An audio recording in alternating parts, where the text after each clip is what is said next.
What drove me to neurosurgery was basically the variety of the field.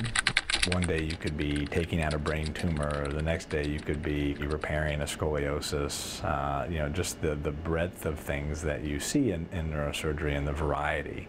You have a lot of opportunity to see a lot of things a lot of times, and with that repetition comes the development of skill.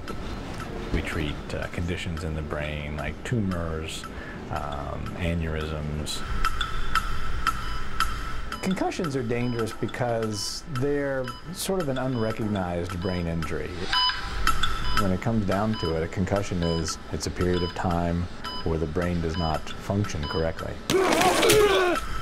I think the best way to get a sense of what happens during a concussion is to imagine that you had a bowl of Jell-O sitting inside of a steel container, and then take that steel container and smash it up against the wall and watch the jelly wiggle back and forth. And that's exactly what happens to the brain inside of the skull.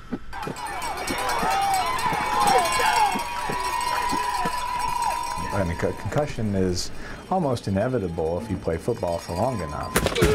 I'm not sure it's so much that teenagers are more susceptible to the long-term effects of concussions, but certainly the more concussions that you have over your lifetime, the more likely they could build up over time to cause a problem. I think the parents will start to pressure the school districts to be more proactive about minimizing the damage of a concussion. It's important to do preseason neurologic screening as soon as the child enters a football program. The second step would be teaching proper tackling technique in order to avoid hitting your head in a way that causes a concussion.